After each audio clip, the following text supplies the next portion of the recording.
I remember that moment so clearly, the one that changed everything. I was alone in my small apartment in Europe, scrolling through old family albums, pictures of my Pakistani grandparents smiling in colorful shalwar kameez, standing in front of mountains I had never seen, and suddenly this deep ache rose inside my chest. I am half European, half Pakistani, raised mostly in the West, but something was missing, a part of me I had never truly known. Everyone in my life had their opinions about Pakistan. My mom would get quiet whenever I mentioned it. My friends would forward me scary news headlines warning me about danger, especially for women traveling alone. They said, "Don't go, you're crazy, you'll disappear, you'll regret it." The media showed only explosions and restrictions and fear, but the more they tried to scare me, the stronger this pull became, this quiet voice inside saying, "Go see for yourself, go find your roots." So one ordinary afternoon I closed the album, took a deep breath, and booked a one-way ticket to Islamabad. I didn't tell many people at first because I knew they would try to stop me, but I promised myself that whatever happened I would face it with an open heart and open eyes. The days leading up to the flight were filled with doubt. I packed and unpacked my backpack 100 times, wondering if I was making the biggest mistake of my life. My mom cried when I finally told her. She held me so tight at the airport, whispering, "Please be safe, call me every day." My friends threw me a goodbye dinner filled with warnings and worried looks, but beneath all that fear there was excitement bubbling up. This was the bravest thing I had ever done, and I was doing it completely alone. The flight felt like it lasted forever. I watched movies, tried to sleep, stared out the window at clouds, wondering what waited for me below. When the plane finally began its descent over Islamabad, my heart started pounding so hard I could hear it in my ears. And then we touched down. The doors opened and warm air rushed in, carrying scents I couldn't name, something spicy, something sweet, something alive. I stepped into the airport, and everything felt different. The sounds, the colors, the energy, people rushing, hugging, laughing, crying. It was chaos, but the most beautiful kind of chaos, and for the first time in my life I felt like I was exactly where I was supposed to be. My first night in Islamabad, I barely slept. I lay in my hostel bed listening to the city outside, honking cars, distant calls to prayer, laughter echoing through the streets, and I smiled into the darkness, because already everything felt warmer than I expected. The next morning I stepped out onto the streets wearing my favorite crop top and shorts, nervous about how people would react, but no one stared, no one judged. Girls walked past me in jeans and hijabs and everything in between, laughing, riding scooters, heading to work or university. I saw women everywhere living their lives confidently, powerfully, and something inside me relaxed. This was not the oppressed place I had been warned about. This was a city full of life, full of women who were free to be themselves. I spent those first days just wandering, exploring markets, tasting street food. For the first time the flavors exploded in my mouth: spicy chutney, sweet jalebi, fresh juicy mangoes. I bought a SIM card and called my mom to tell how I was safe and already in love with this place. I walked through parks, sat in cafes, watched groups of girls my age starting businesses, studying engineering, dreaming big dreams. One day I sat in a coffee shop and watched a woman in her 20s giving a presentation to investors. She was running her own tech startup, and everyone listened to her with respect. I felt tears in my eyes, because this strength, this freedom, it was everything the news never showed. After a week in the city I decided it was time to go north. Everyone had told me about Hunza, how it was the most beautiful place on earth, so I booked a night bus and climbed aboard with my backpack and a heart full of anticipation. The journey was long, the roads winding higher and higher into the mountains. I watched out the window as the city lights faded and stars appeared brighter than I had ever seen them. We drove through the night past small villages glowing warmly, and I felt this deep peace settle over me, like I was traveling not just through land, but through time, back to something ancient and true.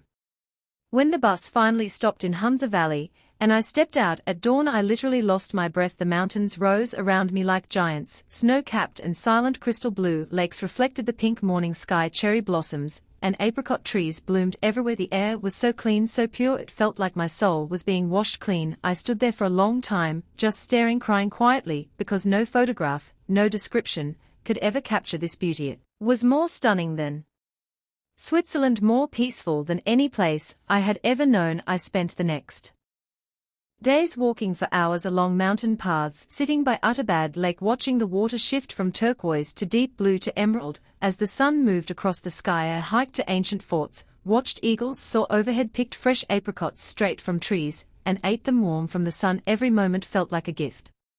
But what touched me even deeper than the landscapes were the people. In those 40 days across Pakistan, I was welcomed into 32 different homes. Complete strangers opened their doors and their hearts to me like I was family. One night my bus broke down in a remote village, and a local family saw me standing alone. They didn't hesitate. They invited me to stay, gave me their best room, brought me warm milk and fresh bread from their tandoor, and sat with me late into the night sharing stories about their children, their harvests, their hopes. We laughed until my stomach hurt, and when I left the next morning the mother pressed a small embroidered pouch into my hand and hugged me like I was her own daughter. I cried on the bus for an hour, because I had never experienced kindness like this, pure unconditional love from people who had so little yet gave so much.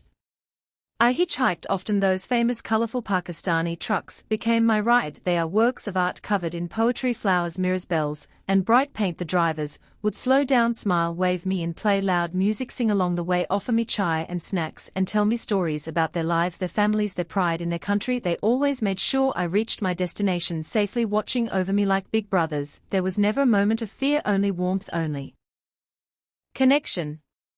Food became one of the greatest joys of the trip. I ate everything everywhere: biryani, rich and fragrant, karahi bubbling with spices, nahari slow cooked until it melted in my mouth, fresh naan straight from the tandoor dripping with butter, sweet gulab jamun soaked in syrup, crunchy golgap at 2 in the morning on street corners, surrounded by laughing locals. The flavors were unlike anything I had ever tasted, bold, layered, made with generations of love. I ate so much that by the end I had gained 7 whole kilos, and you know what, I wear that weight like a badge of honor, because every gram was earned through joy, through sharing meals with new friends, through living fully. One of the most magical experiences was paragliding over Hunza. I stood on a mountain edge, heart pounding, as the instructor strapped me in, and then we ran and jumped, and suddenly I was flying, soaring like a bird above those mighty peaks. The wind rushed past my face, the world fell silent below me, lakes like jewels, valleys stretching forever. And in that moment, suspended between earth and sky, I felt completely free, completely alive, completely invincible. Tears streamed down my cheeks from the wind and from the overwhelming beauty of it all. I also found myself at Sufi nights in small villages where musicians played qawwali and people spun in circles, lost in devotion. The energy was electric, spiritual, ancient. I closed my eyes and let the music carry me, feeling connected to something much larger than myself. Every day brought new adventures, new connections, new reasons to fall deeper in love with this country and its people, and slowly every fear I had carried with me melted away, replaced by this profound gratitude, this overwhelming love, the hospitality, the generosity, the strength especially of the women. It healed parts of me I didn't even know were broken. I came looking for my heritage, and I found so much more. I found courage, I found belonging, I found home. Leaving Pakistan was heartbreaking. I stood at the airport hugging new friends I had made over those 40 days, promising to return, promising to tell the world the truth. Tears streamed down my face as I walked through security, and even on the plane I couldn't stop crying, because a piece of my heart stayed behind in those mountains, in those smiling faces, in that warm, generous land. Pakistan is not what the news shows. It is not danger, it is not restriction, it is beauty beyond words, it is kindness that restores your faith in humanity. It is women living boldly, chasing dreams, breaking barriers. It is food shared with love, music that moves the soul, landscapes that steal your breath. It is magic, it is home, and going there alone, facing every fear, was the bravest and most beautiful decision I have ever made. If you are hesitating, if fear is holding you back, please listen to my story and let it inspire you. Do not believe the headlines. Go see for yourself, open your heart, and let Pakistan change you forever. Because the truth is, this country does not take from you, it gives, it heals, it loves, and I will carry its warmth in my soul for the rest of my life.